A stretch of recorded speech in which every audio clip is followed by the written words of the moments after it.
It's such good shit!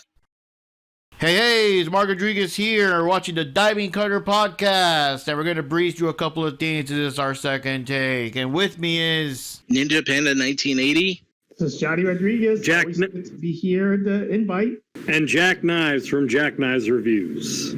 And yes, right now we're going to be reviewing the AEW Revolution 2022 edition. I just realized I put a typo. I put WWE Revolution on the title of the live podcast. It's kind of... I'm doing the, what's his name? I'm doing the JR today. But whatever. Anyways... like we do in other episodes, in case you guys are new here, is that we do like a predictions, before the event. Now the event have taken place, we're going to compare what actually happened with our predictions. But before we get into that, let's get into some of the news of what's going on in the world of wrestling beyond just AEW.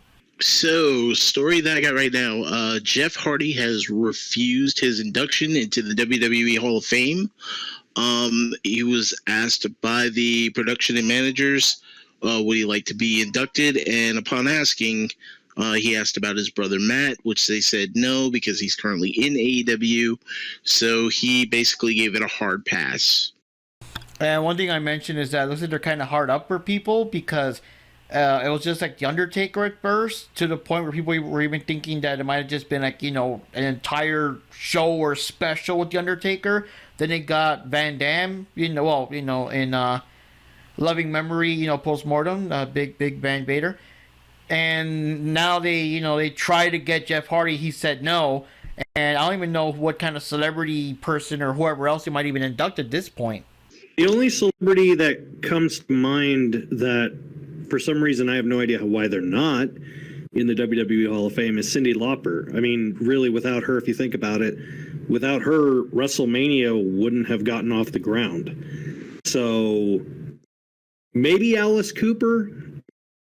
That's about it off the top of my head. I guess there's like so few people I could really think being like Hall of Fame worthy, as far as a celebrity wing. But yeah, I think it's a shame that Vader, it took so long for them to get him in the Hall of Fame. It had a very Big Boss Man vibe to it because leading up to Big Boss Man going into the Hall of Fame years prior, his family asked if he could be put in the Hall of Fame because he was dying of a terminal disease. Same thing happened with Vader, and now he's gone, and now they put him in. So it's kind of like too late, but I guess the thought that counts. I don't really know. Too bad you can't do like the WCW kind of crossover, because they probably haven't inducted like Karl Malone and Dennis Rodman in, right? Because when they were the whole NWO thing, even though that counts as WCW, but WWE wants to act like they're part of it too, because they bought them and all that bullshit. That could have been something, and they're probably not inducted, right? That's true. You know who? If Vince wasn't an egomaniac and stroking himself off about how amazing he is, honestly, if I were to pick one celebrity who should be in the Hall of Fame just for his contributions to the wrestling industry, Ted Turner. You really think about it. He was Vince's ultimate rival, and he recreated wrestling for the mainstream. He was the one who essentially created the concept of a simulcast with pay-per-views. He made WCW into an empire. Honestly, I would love to see Ted Turner go into the Hall of Fame. I don't see it happening, but I would like to see that.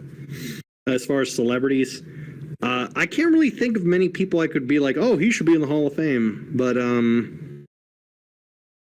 don't know. That's a good question. Just for shits and giggles, put in Jim Cornette. Why not?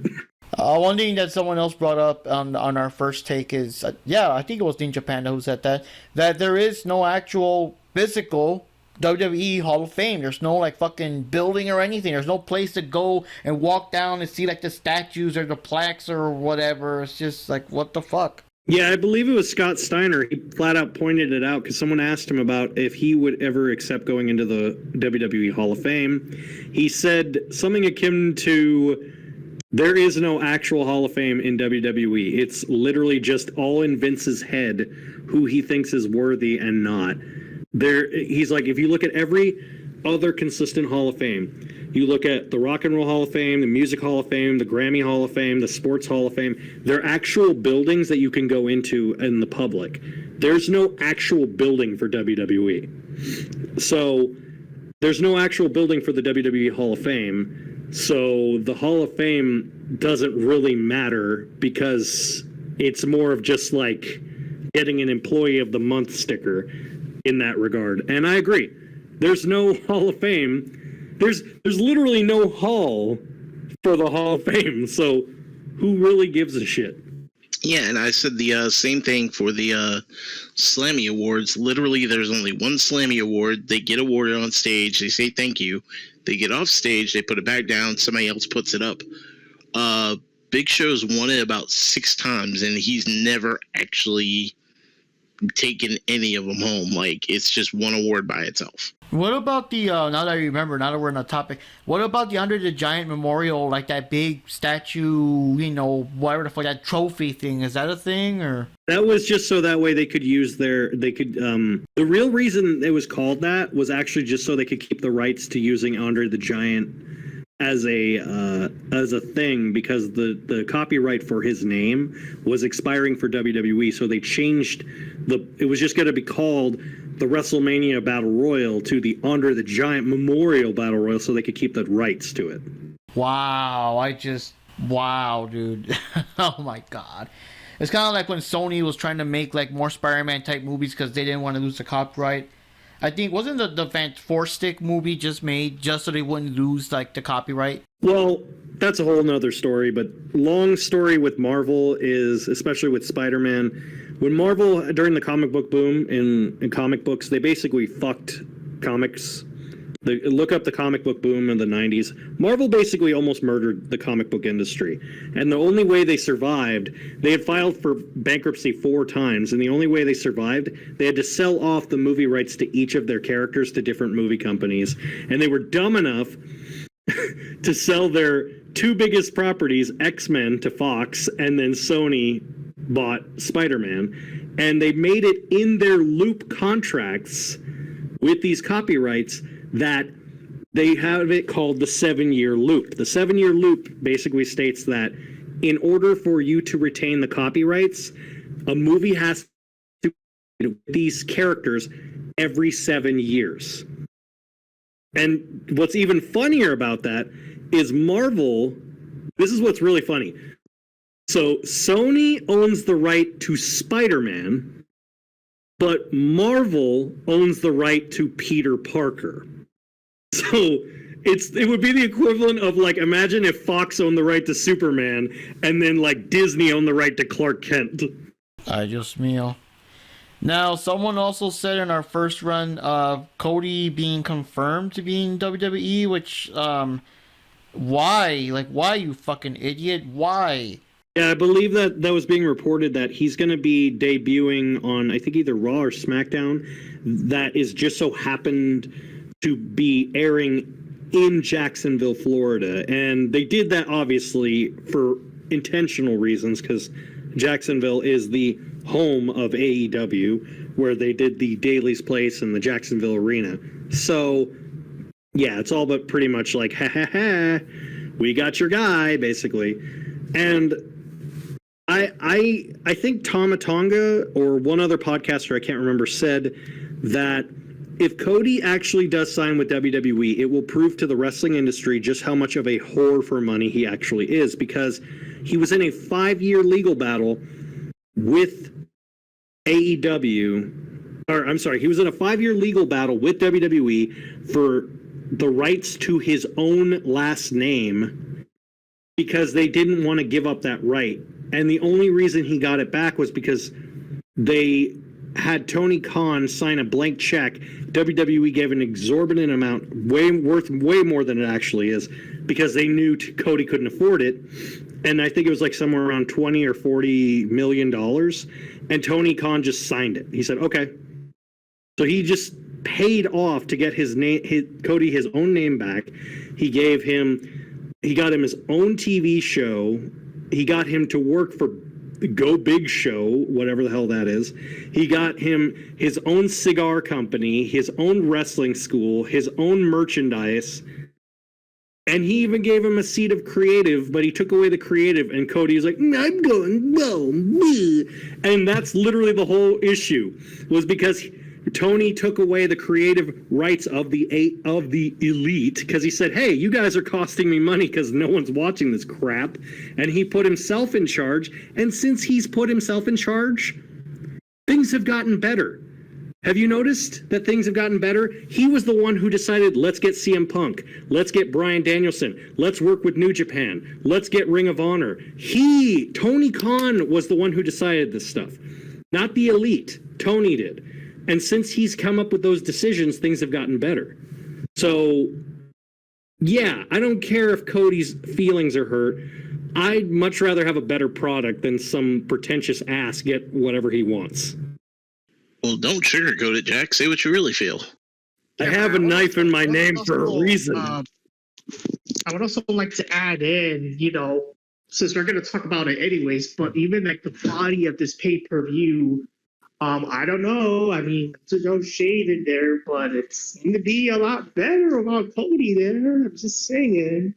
Yeah, we've had like two pay-per-views. I think the last one, I mean now obviously because he's already gone, but the last pay-per-view he was still with AEW, but it wasn't really, in the match or anything. And it's like, I mean, no one's really missing him. No one's really saying like this pay-per-view is awesome, but like, where's Cody? You know what I mean? Like I assume in WWE they would probably be like, hey, how come Seth Rollins isn't in this one, or how come Roman Reigns isn't in this one, or fucking Brock Lesnar or whatever.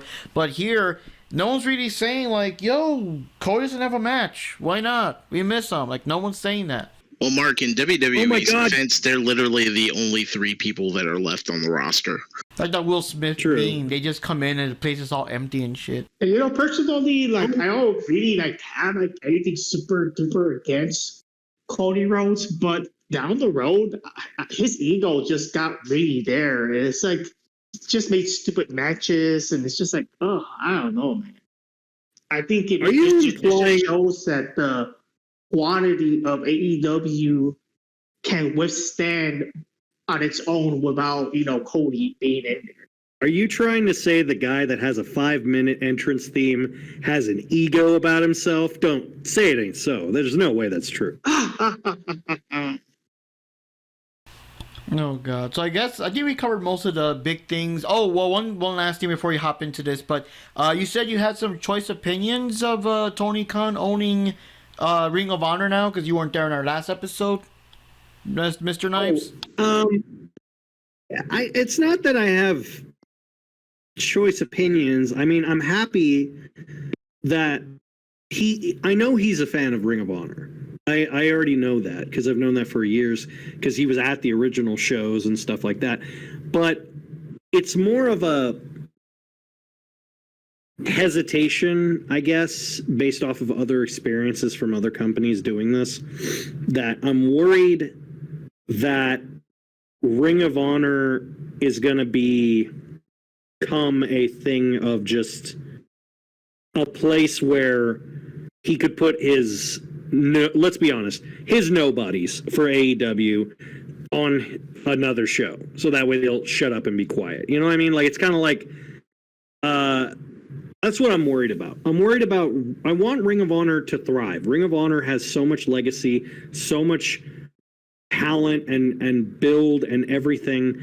And it has all of the workings to be something great, as it always has. The only downside Ring of Honor has ever had was always finances and, exposure. It never had as much exposure or money, but it was always an amazing company. But I'm worried that it's going to fall into, this is going to be another AEW show, not a Ring of Honor show. Because let's be honest, you already have enough damn shows for AEW. You got AEW Dynamite, you got Rampage, Dark Elevation, Dark Turbo 2 Edition, Dark Ultimate Edition, AEW Ultra Super Omega Ultimate Super Smash Brothers Double Combo 35/7. Okay, I might have made up a couple of those, but my point stands. They need to just let Ring of Honor be its own thing. And I'm worried Tony Khan, I'm very hopeful, because as of right now, he has had a good track record. And I'm hoping What I would love for him to do is to give Ring of Honor, put someone he knows who understands Ring of Honor in charge of Ring of Honor. So, we all know. Now, follow me on this. We all know Daniel Bryan. He even said this is his final run of his career. He's already said it repeatedly. I would like it, maybe wishful thinking, once his career in Ring is over, have him in charge of Ring of Honor. I mean, who knows it better than him? I mean, he's going into him and Punk are going into the first class of Ring of Honor's Hall of Fame. So why not give that to them, I don't know. Just thoughts I had in my head. I was just thinking about. Now I'm kind of wondering if the Ring of Honor Hall of Fame is an actual building or not. No, they said that it's actually going to be because the Ring of Honor Ring of Honor has a I think aren't they based out of where are they based out of? They're based out of Philly or something? No, that's ECW. Where are they based out of? I think I want to say Louisiana, I think. But they do have an actual building, so I could see them actually having like a place you can go to. So with that, guys, let's actually start the actual event here. I think we kind of got all the news and all the things out of here because, of course, as we discuss this event, more news and more things will be mentioned as, we got some surprises here and there. So let me get the Wikipedia article to get them in order.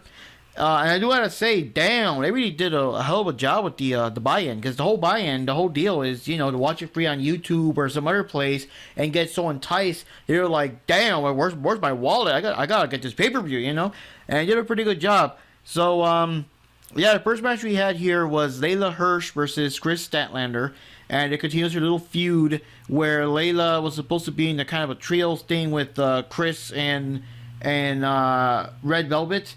But I guess for whatever reason, Layla just wasn't. I guess she doesn't play well with others, so to speak. And she kept attacking both of them. So now this was like her big shot to go against Chris Statlander, which is kind of cool. In a blog article, when I was covering some of their matches on Dark and Dark Elevation, I was saying it's kind of odd how they're not putting this feud in the pay-per-view, but I stand corrected. They put it on the event here. And what can I say? It's kind of hard to remember any specific spots. I know it was a good match. I know it was entertained. Layla is very skilled, a lot of submission moves and stuff like that. Chris Statlander, got her skills. This is, I believe, her first appearance now toning down the boops and stuff. I noticed her graphics didn't have like the little alien, the flying saucer junk, and they didn't call her like the Galaxy Greatest Alien anymore. So this is like her first debut as I guess non-alien or whatever. But a pretty good match. The thing I remembered, I forgot exactly how it happened. You guys can remind me. But I remember that Layla Hirsch cheated somehow. She still won, but she won cheating. And she left. And Red Velvet showed up to kind of, make sure that Chris was okay. I'm not sure if I think she hit her with a weapon. But one of you guys can correct me if I'm wrong. And then after that, we'll go into who said who would win and all that. Yeah, I think she hit her with a wrench. I think that's what it was. Oh, fuck. Yeah, it was a wrench. I thought it was a just pretty solid, opener. It was a good match between them. Layla is she's very talented grappler for her size, because obviously her size is going to play a huge factor in how she wrestles, because she's very, very small. And it's weird because I'm always hesitant with Statlander, because she's gotten way better than she was. But no, they had a really good back and forth. I think this is probably Statlander's best match, I'd hate to say, in AEW, at least in my opinion. She's the best in that match that I've seen off the top of my head. But that's just my opinion. I think it was a good solid opener. I agree. It was a really good opening match. And like you said with Statlander, as far as her stature, she's very small. For her to be a grappler like she is, she's actually really talented. I don't know. It seems like the match went by really quickly. I don't really remember too many solid spots on the match, but I know it was a good match overall. Hey, so I don't really remember too much about the match, but I just know that it was a good match to start the buy-in. I guess it convinced people, hey, this pay-per-view looks pretty badass. So, So that's pretty much what I remember. It's just a good match overall. It's a good way to start the show. All right, so I'm looking at the notes here, and everyone went for Chris Statlander. That's Mark, Johnny, NinjaPanda, Jack Knives, and DJF. We all went for Statlander. And I guess none of us were expecting Layla Hirsch to win. And it's kind of interesting because I guess the feud keeps going with them. Because, yeah, it's just, I thought maybe this would have been like the big payoff to have Statlander finally take her down. Layla Hirsch seems to be a very hard person to put down, either fighting fair or cheating, but she's been whooping ass on both Chris and Red Velvet for a good while now, so I don't know how this is going to end or how long they're going to keep like cheap shotting each other. But yeah, so Layla Hirsch won. None of us got a point so far, so there we go. And then we got this other match, which was kind of like a no-brainer, but QT Marshall versus Hook. And I gotta say that I am surprised, though, that it was an actual match. I was expecting like a 2-minute squash. My buddy Abris was there, and I was prepared. I was like, okay, so this year what you're about to see is what we call a squash. But like, no, Hook still kind of turned his back to QT or something, and QT, got a couple of moves in, got a couple of hits on him and stuff. Naturally, Hook still won anyway. I'm actually really surprised that it was those two. Like, I believe QT first came in with some of his boys, but then, like, they all left and stuff and whatever. So I'm surprised there wasn't any shenanigans with, like, Camarado and all of Marshall's buddies. He kept it, fair and square, I guess. At least as fair and square as because I know he was trying to do some cheating and stuff like that. But, yeah, Hook won. And any thoughts, guys? I liked seeing QT bring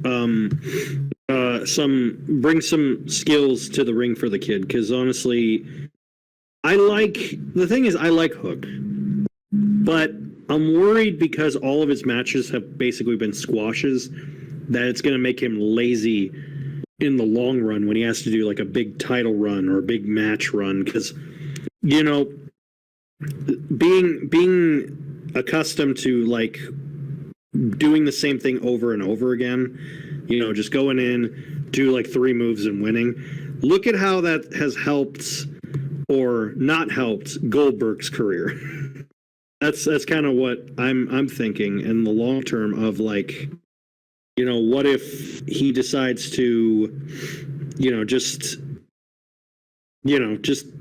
hey, I don't want to really keep going anymore. Let's just have a quick match. Like if every match is a quick match, it's going to be a boring match for him.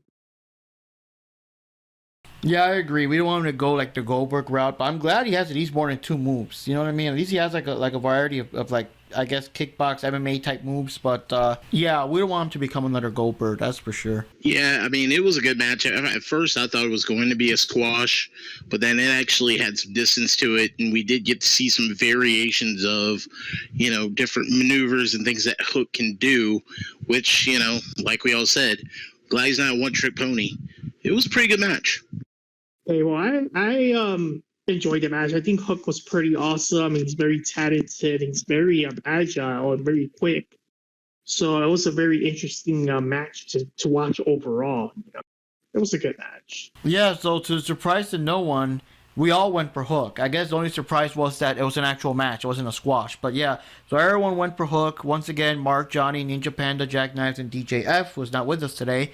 So yeah, 1 point each. But yeah, I gotta say, and it's ironic, isn't it? Kind of ironic that QT Marshall, of all people, is the first person to actually give Hook like a decent fight. Well, I mean, Ricky does know the guy, and he has said that he's got a lot of skills in the ring, and he did prove that. So, yeah, I mean, I'm happy because at least it allowed Hook to show more ability. So the next match, right off the bat, I'm gonna say no one said anything because this is one of those like last minute matches. It probably was announced on Rampage or something. So yeah, obviously no one could have voted for this because no one, this wasn't on the card at the time.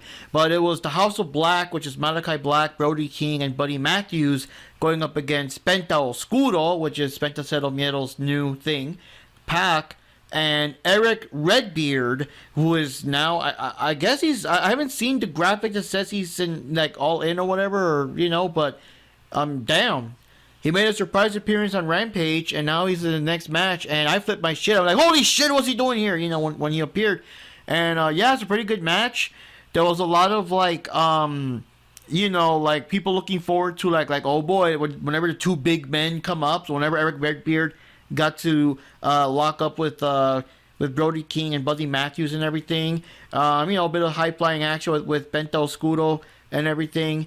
And near the end, they kept thumbing Eric's eye and fucking him up and stuff. And in the end, of course, he got the mist in his eye from Malachi Black, so that fucked things up. And they won the match. But overall, it was a good match. There was lots of moves. Everyone was popping whenever Eric got into the ring. And, the clash of the big men. There was a spot where both of them were trying to clothesline each other. And they just couldn't because both of them were just big dudes that won't go down for shit. You know what I mean? It was just pretty intense, And it even took, like, all three men to do different moves and shit just to get Eric, like, dazed and whatever to be able to take him down. So it was a pretty good match. And, of course, I'm loving the new Penta Oscuro gimmick and everything. I like that he does it, but he still hasn't lost the Cero Miedo thing of it. But, yeah, it's pretty cool. Yeah, that was definitely a good match. A lot of good spots there.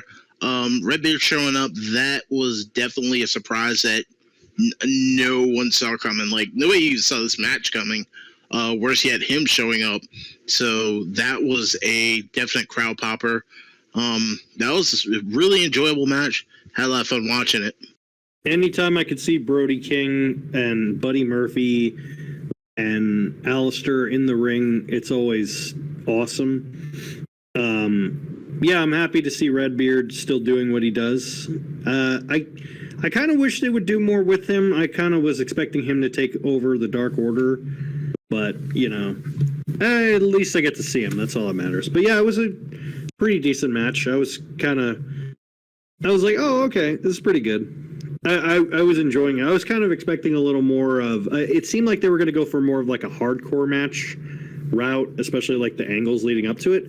But overall, I did enjoy it. I thought it was fun. Yeah, I think it was a very good, entertaining match, and all these wrestlers are very talented and all that. So it was a good match over. Yep, and like I said, since no one saw this one coming, like no one could really like vote or anything, so no one gets a point. And so right now, actually starting the event, AEW Revolution. Right now we've got the first. I'm surprised it was the first match right off the bat, to be honest. But yes, it's Chris Jericho versus Eddie Kingston, and yeah, what can I say? It was a good match. I always like seeing Chris Jericho, going at it solo, not having to hide behind like the tag team partners or whatever. They're usually a bit more mobile than he is. So it's good to see him go back and forth. They really fought it out and everything. I don't know. For a moment, I thought that it would have made sense for Kingston to win to get the And I'm surprised they actually went far. The event, the match really made it look like Jericho's going to win, especially when he started targeting with the what do you call it, the killer elbow thing, the Judas effect or whatever. And yeah, that was a clever counter. Didn't like Eddie like dodge it and grab it or something and get him into some kind of move. And in the end, he got him in a submission move. And I'm like, oh shit! I'm surprised. I'm actually surprised Jericho tapped. I thought he was gonna just like maybe get unconscious or something because he would refuse to tap, but be unconscious anyway. But no, he tapped. And yeah, so Jericho at the end got up and everything, and Eddie Kingston and all that, and they were gonna do like the whole part of the feud was like, if you could beat me, I'll look you in the eye and I'll shake your hand and all that stuff. But when the time came, Jericho turned his back and just left and refused to shake Eddie Kingston's hand. And Eddie Kingston, with all the passion and stuff, it was like he didn't even believe that he won. Like whenever they gave him the win and 1, 2, 3 and all that, guy tapped out and all that, and his music started playing, he was in disbelief that he actually won. So that's how intense he plays his character. That's pretty cool. Again, as I said before, it was going to be an underdog story between him and Jericho. It was a really good match, and heck, I was even surprised that Jericho tapped out to the submission. I thought it would have went a few more. I thought it was going to go a few minutes longer, and then maybe go out to a pinfall or something of that nature. But overall, was still a really good match. Very surprising how he dodged the Judas effect as quickly as he did. But yeah, definitely a good match overall. I was surprised at how good Eddie Kingston did because I I've made no qualms. I'm not a big fan of him, but I did think he did put up a really great match with Jericho. But Jericho could put a. He's one of those guys who can really have a great match with anyone. And but honestly, I'll give him where credit's due. He did a fantastic job. Yeah, I was shocked that he won, especially getting Jericho to tap. That was a real shock. Hey, I thought this match was pretty awesome, and I think this is probably the best we've seen of Eddie Kingston. Like, I think he really did show all his talent in this match. So, it was pretty. I don't know. It was a little surprising actually that he won the match, because there were moments that it looked like he was going to lose the match. But yeah, it's a great match overall, and we all know that behind the scenes, Chris Jericho is kind of like, I don't know, he wants to give other people a chance, like that's kind of his thing nowadays. So it's kind of like, I don't know, but it was so a very good match. And I think this is an opportunity for Eddie Kingston to shine a little more, get out a little bit of his comfort zone, and let's see what AEW will do with him as a character, as a wrestler. It's going to be very interesting to see what's going to happen next. Yeah, so Jack Knives had to be Mr. Contrarian, as he usually is. So he was the only one to go for Mr. Jericho. Everyone else went for Eddie Kingston. Even I kind of went against my own bias for Jericho and went for Eddie Kingston. So that's 2 points for everyone. Jack Knife still got 1 point.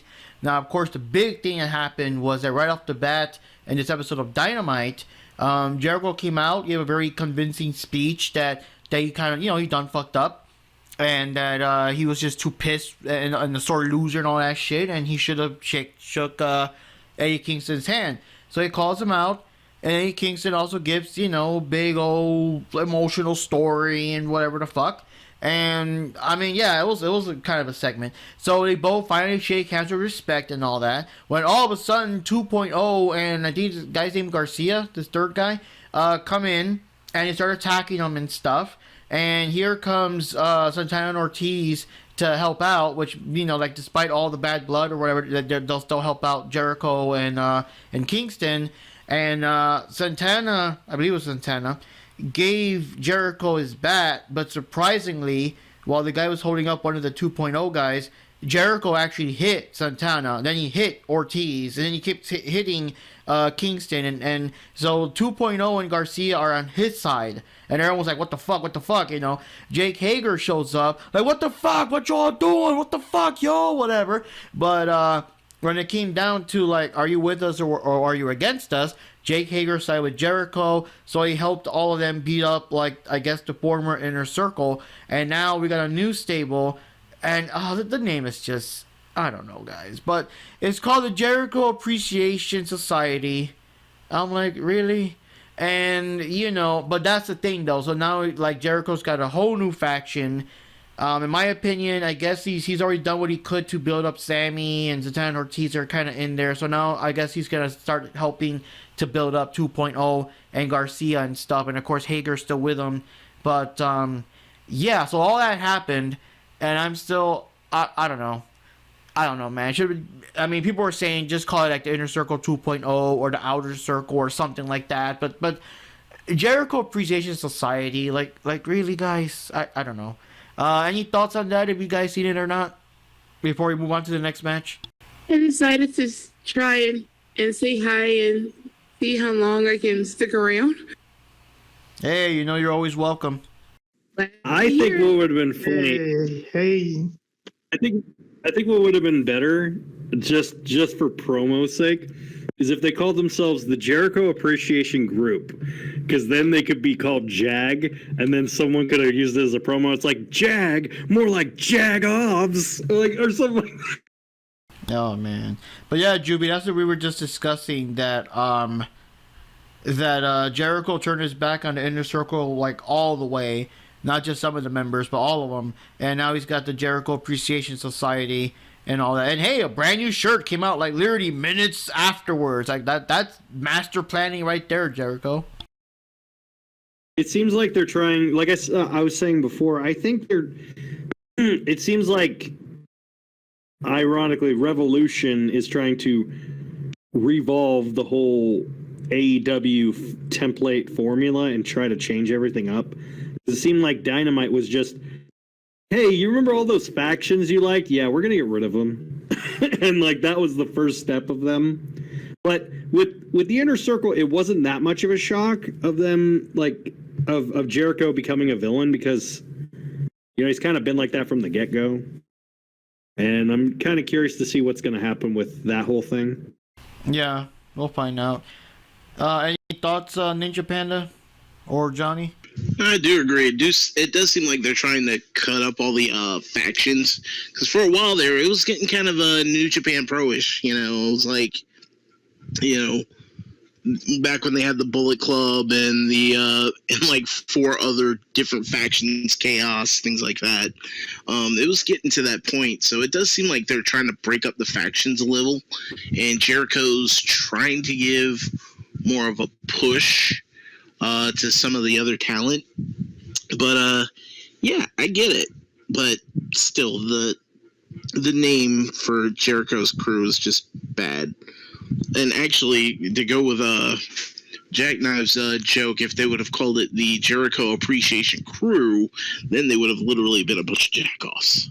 Yeah, I didn't really see the whole thing. Well, I don't have cable or anything like that, but I could just say off the bat the name of the group is dumb.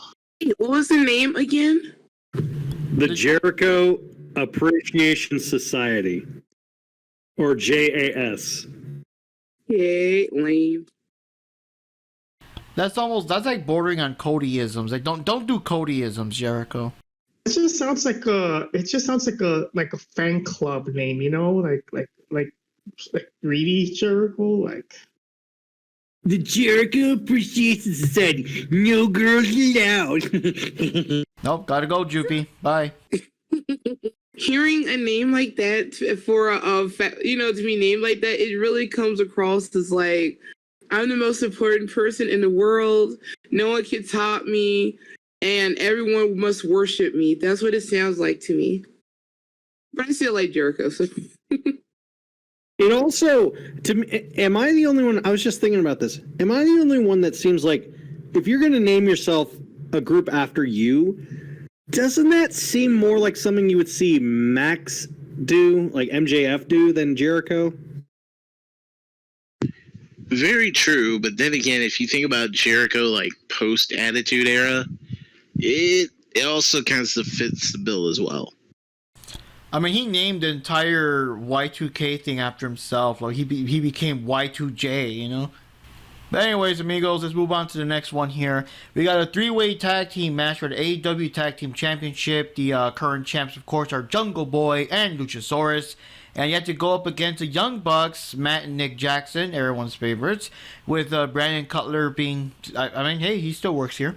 And going up against Red Dragon, Bobby Fish, and Kyle O'Reilly. Now, the thing is, they're all supposed to be buddies, but there's friction between Bobby Fish, Kyle O'Reilly, and the Young Bucks, because at the end of the day, there can only be one tag team champ. So, yeah, it was a great match. Lots of flippy shit here and there. I just love Luchasaurus just wrecking house. It was fun seeing him just tear everyone apart and everything. Of course, always impressive with how fast a guy of that height can be and everything. And I was just waiting for the constant thing, because, yeah, you know, the Young Bucks and the Red Dragon, they were kind of sort of playing nice, or they had a little friction here and there. But, like, you know, we were just waiting for him to finally come on each other and start like just, you know, getting pissed and attacking each other and shit and everything. And yeah, that's the part I believe where I think Luchasaurus or someone purposely tagged one of the others in so they could just like start fighting and it, you know, all shit broke loose and everything. And yeah, so at the end of all that, despite all the crap going on, in the end, Jurassic Express, Jungle Boy, and Luchasaurus scored a win. They maintained their titles. They're still the tag team champs. And it's pretty awesome. Yeah, that was actually a pretty good match. A lot of good high flyer spots. Oh God, Luchasaurus is like watching an Abrams tank do like a monster truck backflip. It's insane, it's dangerous, it's crazy, but man, is it beautiful. As far as that goes, yeah, he did tag one of the Red Dragon guys to go in against the Young Bucks, kind of making them turn on each other, which was a really smart move. Overall, good storyline to the match. Definitely a good match. I had fun watching that one. Yeah, it was a solid match. But from a story perspective, I was kind of bummed because I thought this would be a perfect opportunity to have had the Jurassic Express drop the titles to either Red Dragon. Red Dragon would have made more sense, or the Bucks, and then it could have been a whole, what the hell, hey, kind of like a whole thing with them where they're like, oh, you screwed me out of the title. It's like, no, it was every man for themselves kind of thing, like the way they've been acting already. They could have played off of that sort of thing. But overall, yeah, Luchasaurus is fantastic. I'm happy that he's getting more ring time, and he's getting to show off more of his talents. And I'm hoping that Red Dragon will eventually... I have a bunch of theories about what's going on with Adam Cole and Red Dragon and the Bucks and stuff right now, but I'm going to probably keep that a little closer to my chest right now. Okay, so I actually like the match. I actually like the fact that the Red Dragon, they didn't really see eye to eye, and it's kind of like, man, they may as well have their own matchup. Them being themselves up, making a fool of themselves. And yeah, Jurassic Express. What can I say? I mean, Luchasaurus especially, he did an awesome job, and he's just. Don't mess with Luchasaurus. That's all I could say. And I'm just glad that the Young Bucks lost this match. Yeah, so I see here that, and it's funny, no one went for the Young Bucks, because I don't know, having another title run already, fuck that shit. But, yeah, so, let me see here. Jack Knives and myself, we both went for Red Dragon. So, Johnny, NinjaPanda, and DJF went for Jurassic Express. And so that gives Johnny, NinjaPanda, and DJF the lead, 3 points to the rest of us having 2 or 1 point. So that's pretty interesting there.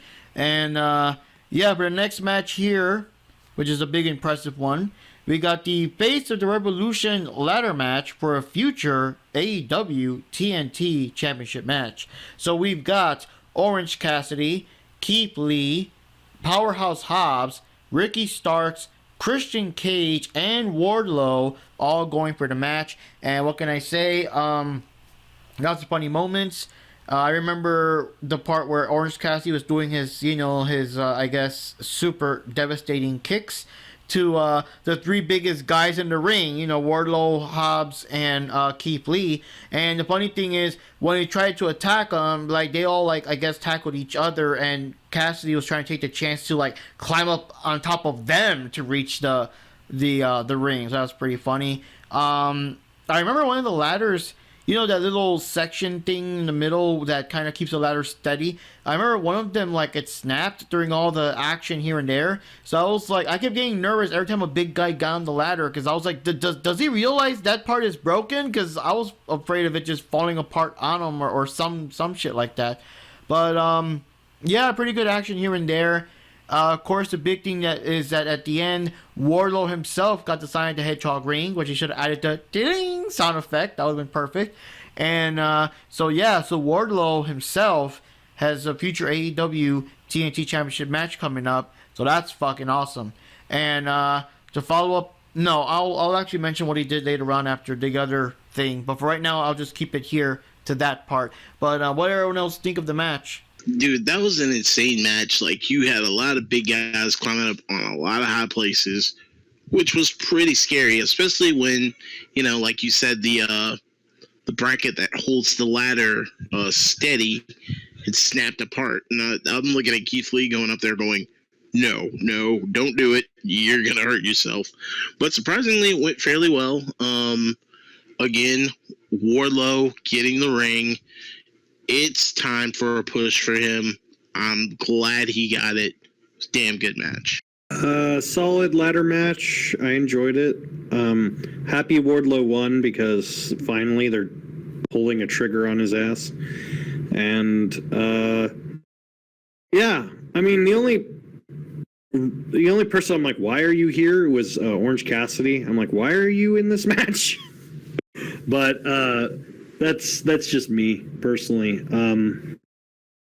Yeah, I'm happy to see it. Yeah, I don't really have many notes. The bracket part where it fell, that was pretty like, oh shit. But other than that, yeah, it was a pretty solid match. Happy Wardlow won, and don't really have any real notes other than that. Okay, so I just found like this match to be one of the more like entertaining matches of the pay-per-view, as far as I remember. Of course, in the ladder match, there's always going to be more the big guys trying to get up the ladder, and then, like you guys said, the ladder's kind of like fragile because that little piece of the ladder that's supposed to sustain the ladder got broken. So it's kind of like, oh shit, that thing might just fall over when somebody's trying to climb the ladder. And kind of like what Jack Knives also said, it's kind of like, why is Orange Cassidy in this match? Like everybody else is kind of like, nothing against Cody Earl. I mean, nothing against Orange Cassidy, but he just seemed a little like, I don't know, like he kind of like doesn't belong there with all the other bigger guys in the match. But I think they probably just put him there just because, he's like a fan favorite, for the most part. But yeah, it was amazing. It was good that Wardlow did won this match. And it's his time to shine. And, it's a good match overall. Yeah, so this one actually goes out to NinjaPanda. He is the only one that voted for Wardlow. Me and Johnny and DJF, we all went for Keith Lee because, again, he was a new guy. He's like the favorite of the month. He's a big dude and everything. And Jack Knives actually went for Christian Cage. So the only one who went for Wardlow was NinjaPanda. So kabam, dude, you got it. That's pretty awesome. And like I said, we'll go more into Wardlow a little later in the night with more of the stuff that he did. But we'll just, So the next match we had here was Jade Cargill, the current AEW TBS champion, not to be confused with CBS champion or Nickelodeon champion or anything like that. And she had to defend her title against Ty Conti with Anna Jay in the background there, just looking cute, I guess. And what can I say? It was a good match. I mean, a lot of people were expecting this one to be like the bathroom break or the awkward one, or they don't have much chemistry and stuff like that. But I felt they did all right, at least in my opinion. You guys might have like better eyes for that kind of stuff. You know what to look for. Of course, the whole thing and what you guys are looking at right now, like on the live thing, is that while the last time they had a little face-off, Jade like kissed Ty Conti on her forehead because that's kind of like where they kind of go with the height difference. This time she just flat out grabbed her and just kissed her on the lips. Everyone went crazy with that. And I remember it was good back and forth here and there. Ty Conti did, some of her moves and stuff. Jade still showed off her amazing strength, just throwing her around like a sack of potatoes. There was a part where Conti had her up against the ropes, and hey, she actually kissed her back, but kind of like a, take this, bitch, and all that. But in the end, Ty Conti picked her up, grabbed her, and, got her jaded, I guess, because that's her finisher. And yeah, she retains her title. I was actually kind of surprised. I thought that, to be fair, Conti gave her more of a match than anyone else she's faced so far. But yeah, she retained. She's still the TBS Nickelodeon champion. Well, like I said, they're gonna push her. Because she's finally getting into a decent groove, and she went complete beast mode in that match. It was still a really good match. I thought it was going to be a bathroom breaker, but I was actually pretty surprised. So big ups to Cargill on that one. That was a fun match. It was all right. I was like, oh, this is pretty good. I'm happy Cargill's getting better in the ring, and she's earned her stripes as far as I'm concerned, with regards to being the champion and stuff. Ty, I could really not even pretend to care about her. So I'm like, I didn't see her winning the title because like, I don't see her as a threat for Jade. Like it'd have to be like a big threat of a person, and I just don't see Ty being that person. So yeah, I don't know. I mean, it was, like I said, it was all right. It was pretty good. I enjoyed it. Okay, so my opinion, I think it was a nice match, but I feel like it's, I don't know, like it's a little bit of a mismatch. I'm not saying that Ty Conti's like a bad wrestler. I just don't see like, I don't know, like, let's just say that Jade is a huge powerhouse, and I feel like, yeah, I don't know if there's anybody else in the women's divisions currently, but they needed to have a much better match so that it could actually, I don't know, so that this match can actually make a little bit more sense. So it's not like a bad match, but it wasn't like I wouldn't say it's like the most spectacular match of the entire pay-per-view, if that makes any sense. So here, I guess I was the only one that was with on Ty Conti's side. And I mean, what can I say? I was impressed by her since the first time I've ever seen her on the Mae Young Classic and all that. So I still have kind of a thing for her and support her and all that. But yeah. So let me see here. Yeah, I was the only one with Conti. Everyone else went for Jade Cargill. So everyone gets a point. I'm really trading behind right here. So right now, currently the winner is NinjaPanda with up to 5 points compared to everyone else getting like 3 or 4 and stuff. So we'll see what happens as the night continues. But yeah, I guess I was the only one in Ty Conti's corner. Everyone else went for Jade. So oh my God, here we go, guys. Match of the night, I would say. CM Punk versus MJF Dog Collar Match. And what can I say? Hell of a match. They, of course, were chained together with the dog collar. So they were, yanking, well, I guess, right? Yanking each other's chains, literally. Choking each other here and there. Whipping each other with those chains. And, I mean, so hard that you see, like, the fucking welts across CM Punk's back and everything. And it was just pretty intense. They got cut bloody here and there. I kind of feel that in this event, the overall AEW Revolution event, it was way more obvious when these guys bladed with the camera angles and shit like that. So CM Punk got to wear the Crimson Mask, and he still got beat up despite and everything to make it worse. And then my favorite thing is the comment of, so you got chains, you got blood, you got all this violence. And then they pulled out the thumbtacks. I'm like, what the fuck? Like, thumbtacks too? Like, oh shit, So, then after that, of course, it kind of became more of a, let's try to avoid the thumbtacks. And I believe MJF, yeah, it was him. MJF actually, like, backward slammed, suplexed CM Punk's onto the thumbtacks. So he got, like, the worst of it and everything. So that was, like, fucking crazy as hell.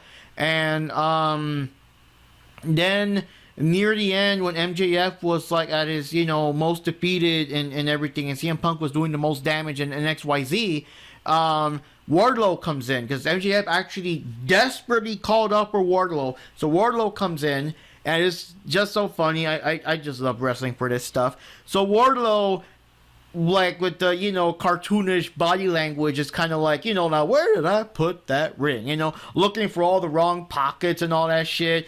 So he's unable to give MJF his classic diamond ring that he uses to win matches with. So CM Punk pulls him back or whatever, and when CM Punk is close to Wardlow's kind of like I remember where it is, it was in the other pocket, but all in body language style. So he gives the ring over to CM Punk, and it's so fucking satisfying after, especially with all his like long history of cheating and stuff with the ring or whatever, to see CM Punk clock MJF with his own fucking diamond ring and win the match, and it's fucking awesome. And I'll get to the aftermath a little bit later, but I'll just go to this match. But this was fucking awesome, dude. And yeah, that was match of the night, man. And me and Average, we were just jumping up and down with all the blood, the tacks, everything. Like, damn, So thoughts and opinions, amigos? Okay, my honest opinion, that shouldn't have been on the card the way it was. that should have been the main event. That really should have been the main event. Those two guys beat the living hell out of each other. And yeah, I was surprised when the thumbtacks showed up. I'm like, wait a minute, this is already a dog collar match. Am I looking at like a DDT Japan death match going on here? What's going on? I mean, it was insane. I pretty much watched that match twice. But incredible match. That one should have been the main event, but definitely was the match of the night. It was awesome. I loved it. Punk always can put on a hell of a show against the best. And yeah, I'm not really one for blood splatter matches, but this is definitely one that I'm like, yeah, this was awesome. And I think I love that they finally are like, let's make Wardlow finally turn on MJF. It only took how many years? And it's like it was getting ridiculous at that point. If they didn't pull the trigger on him now, it's like, come on, you know. I'm glad Punk finally beat MJF. Is it long-term storytelling or is it just really lazy writing? You decide. Combination. How's that? This match, I really, really wish I could have seen the pay-per-view. I mean, the entire car, every match on the car sounded like it was really good. But I was really surprised when I heard about that particular match. Because I wouldn't expect, like you said, it sounded like a Japanese death match or something, you know? So I'm not really into those kind of matches, but out of curiosity, I wish I could have seen it. It was also the rhythm of it. Like, it was a really good rhythm to the match. Like, it wasn't just like, let's hit him again, let's do this, let's do that, you know what I mean? There's one bad side about the Japanese death matches is there's no time to breathe. This one had plenty of time to breathe and let it soak in what was happening.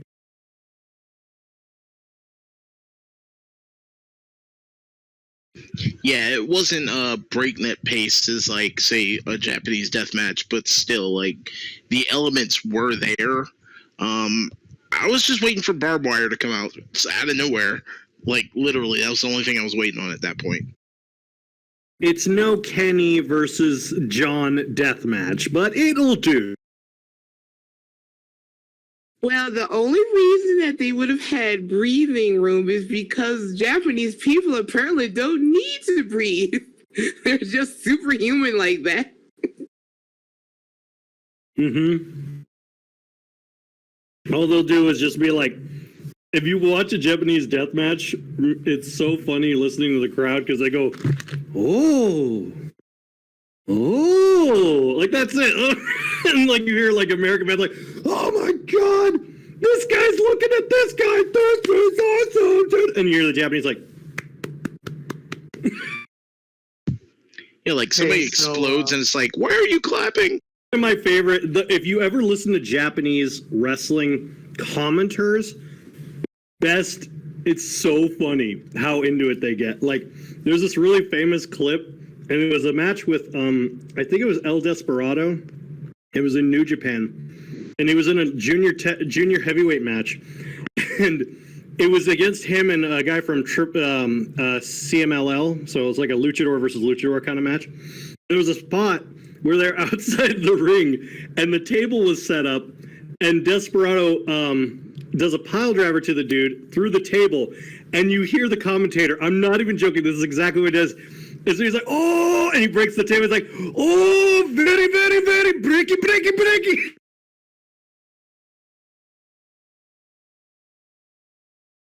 Oh my God. Wow, that sounds funny. Reminds me of watching the Mexican dub WWE, like eso fue un golpe devastador. Like my bird and I were just laughing at that. But yeah, by the way, I haven't really seen their taters compared to the. Wait, say it again because you're cutting out very bad, Johnny.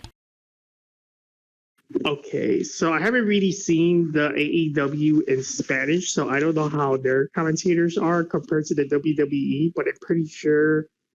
I think Thunder Rosa is one of the Spanish commentators, so I'm pretty sure she'll entertain the crowd. At least, she'll add some momentum to it. But yeah, I don't know how they do it.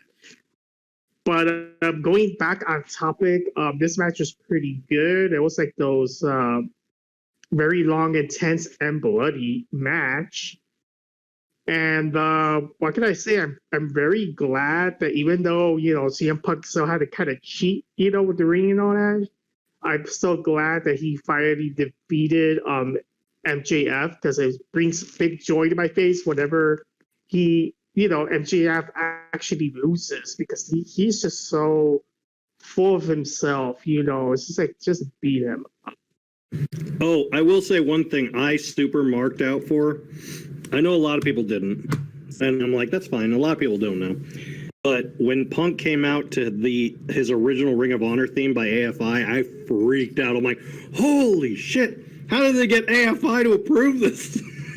Yeah, he didn't come out to Cult of Personality. He came out to his original Ring of Honor AFI theme. And his original Ring of Honor, like his outfit, like his tights and everything. Yeah, his loose basketball shorts he used to wrestle. You know what? Upon thinking about it again, yeah, I'm surprised that AFI did not just literally have Tony Khan on speed dial going, "What the fuck are you doing?"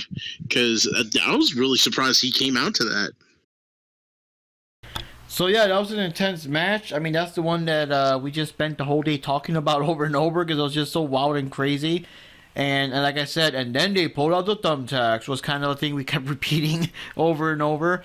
And yeah, and that's another thing too. I halfway called it with MJF and Wardlow.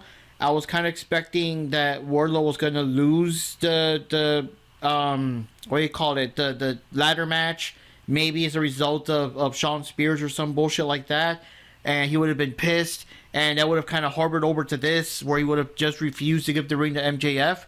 But I mean, hey, he won the ladder match, and he still turned on MJF, so that's pretty cool. And let me just say here, everyone voted for CM Punk, so everyone gets a point. So that's moi, and Johnny, and NinjaPanda, and DJF, and Jack Knives. And yeah, it wasn't much of a big thing, I guess, because MJF is still recovering or whatever. I was expecting him to come out and address the situation, and instead Wardlow came out on Dynamite, and he cut his promo, and basically, that the basic gist of it was, I worked hard to make other people's dreams come true. Now it's my turn to make my dreams come true. So he's officially no longer working for MJF. He's apparently still under contract with MJF, but he's like, I just don't care. And which of course the crowd, popped. And he's no longer a member of the Pinnacle, and now he's on his own. And I wish him the best. I wish him a hell of a good singles run, which at the end is kind of cool, because it took a while to build up and everything. And I have more faith in AEW than that their other company. I remember when I first got into WWE in recent years, they were doing a similar thing with Mizdow, or Sandow and the Miz, and it was the same kind of thing where the Miz kept disrespecting him and shit. And there was a huge pop when the match finally happened, where Sandow finally turned on the Miz, and nothing was done with it. I think he had maybe one solo match, and after that he just faded into obscurity. I'm like, wow, what a waste of... He was better off staying under the Miz, So with AEW, I have way more confidence and faith that Wardlow's going to be having one hell of a singles run, way better than what they did, with the Sandow version of it. And I'm just saying, because a lot of people like to bring up this Miz versus MJF comparisons or whatever, but I still think they do a better job on that. Any quick thoughts on Wardlow's upcoming single run before I jump to the next topic, guys? Yeah, definitely wish the guy the best of luck. It's been a long time coming. Like you said, either it being from, lengthened story writing or just lazy writing. It's been a long time coming, and I can't wait to see what he does as a solo. So good luck to him.